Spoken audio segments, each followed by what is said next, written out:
Anak Jakarta bicara soal pendidikan zaman now, maka tak lepas dari keberadaan sekolah sebagai institusi pendidikan formal. Meski ada opsi homeschooling, namun sistem pendidikan formal berbasis kurikulum seperti sekarang ternyata menjadi miniatur yang mampu melacak sejarah panjang dunia pendidikan di Indonesia. Ya, sistem pendidikan tak lepas dari pengaruh kebijakan pemerintah yang berkuasa serta iklim sosial politik, budaya, dan ekonomi dari masa ke masa. Hal tersebut wajar karena sistem pendidikan memang selalu beradaptasi dengan kebutuhan dan perkembangan zaman. Perubahan tersebut diharapkan semakin baik dan membuat generasi muda seperti anak Jakarta mampu menghadapi tantangan zaman. Sepanjang sejarah dari masa pra-Indonesia hingga saat ini, kita setidaknya mengalami dua jenis pendidikan, yaitu sekolah formal dan non-formal, berbasis agama dan sekuler. Untuk tahu lebih jauh, mari berpulang ke abad keempat. Saat itu, tentu saja sistem pendidikan formal belum sistematis seperti sekarang, maka untuk mengenyam pendidikan agama, sastra, dan lainnya, para muda-mudi ningrat memanggil guru ke istana kerajaan. Sementara di abad ke-7, saat migrasi orang Arab datang dan menetap di Nusantara, maka mulailah muncul pendidikan non-formal berbasis dakwah Islam yang kemudian bertransformasi sebagai pesantren di tahun 1718. Beralih ke tahun berikutnya, di abad ke-16, tepatnya saat kolonial Portugis, Spanyol, dan Belanda datang berdagang dan menjajah, maka di saat itulah gospel atau misi penyebaran agama Kristen mulai tersebar, salah satunya melalui sekolah. Ya, di masa ini, sekolah formal mulai eksis meski hanya untuk kalangan elit Eropa dan darah biru Bumi Putra. Durasi penjajahan Belanda yang panjang membuat sistem pendidikan warisan Belanda ini menjadi pondasi pendidikan formal di Indonesia. Salah satu contohnya adalah pembagian jenjang pendidikan. Sebelum bernama SD, SMP, dan SMA seperti sekarang, kala itu tiap jenjang pendidikan dinamai seperti sekolah di Belanda, yaitu Europese Lagere School atau ELS setingkat SD, Middelgebreid Lager Onderwijs atau MULO setingkat SMP, dan Algemene Middelbare School atau AMS setingkat SMA. Pembagian jenjang pendidikan tersebutlah yang kemudian menjadi cikal bakal SD, SMP, dan SMA di Indonesia dan dipertahankan dalam sistem pendidikan pasca kemerdekaan, Orde Baru, Reformasi hingga pasca Reformasi. Anak Jakarta, hari ini kita belajar satu hal baru lagi tentang dunia pendidikan Indonesia yang punya riwayat panjang dan bersejarah.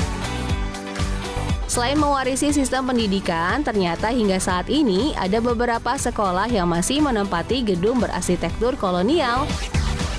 Nah, untuk menjawab pertanyaan ini, tim @Jakarta sudah merangkumnya untuk anak Jakarta dari gedung SD, SMP, sampai SMA. Tapi kali ini kita mulai dari jenjang SMA dulu ya.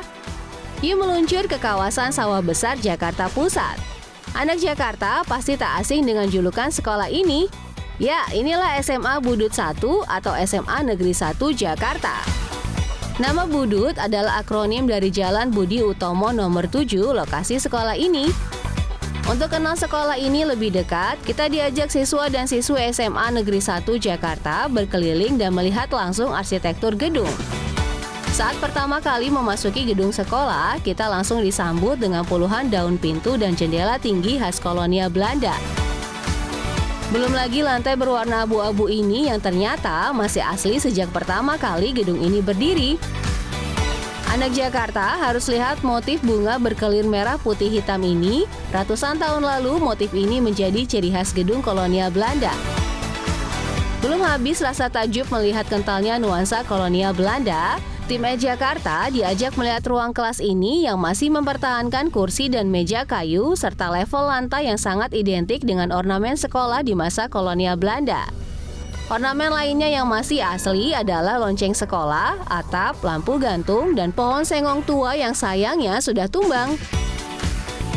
Menurut pihak sekolah, dari 10 sampai 100, keotentikan SMA ini ada di angka 80%.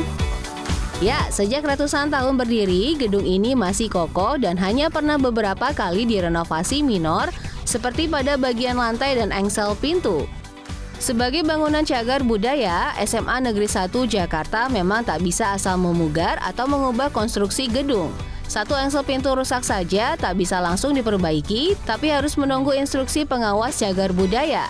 Puas mengamati arsitektur, sekarang kita kembali membahas sejarah. Gedung berkelir krem ini diperkirakan berdiri sejak tahun 1889. Sebelum beralih fungsi sebagai SMA Negeri 1 Jakarta, gedung ini semula digunakan untuk Prince Hendrik School (PHS) atau Sekolah Perdagangan. Salah satu tokoh jebolan sekolah PHS adalah Wakil Presiden pertama Muhammad Hatta.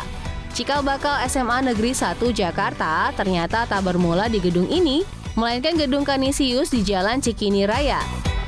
Di awal-awal masa kemerdekaan Indonesia, anak Jakarta pasti ingat Indonesia belum sepenuhnya aman dari serangan Belanda.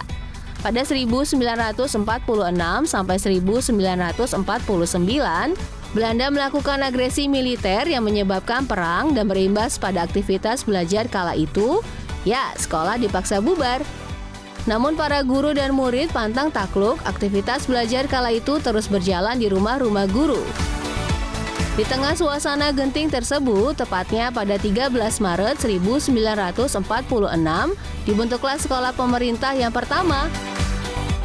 Menurut catatan sejarah, sebelum bernama SMA Negeri 1 Jakarta, sekolah terakreditasi A ini sempat beberapa kali berganti nama. Dari SMT atau Sekolah Menengah Tinggi, lalu diubah menjadi SMAO atau Sekolah Menengah Umum Atas, SMA RI alias SMA Kiblik, SMA 1A dan SMA 1B, lalu SMA ABJ. Aktivitas belajar kembali kondusif di tahun 1950 dan pada tahun 1964, atas keputusan pemerintah, nama SMA Negeri 1 Jakarta ditetapkan dan terus digunakan hingga sekarang. Bagaimana anak Jakarta? Puas sekali ya belajar sejarah hari ini. Nantikan sejarah SMP dan SD pertama di Jakarta di episode selanjutnya ya.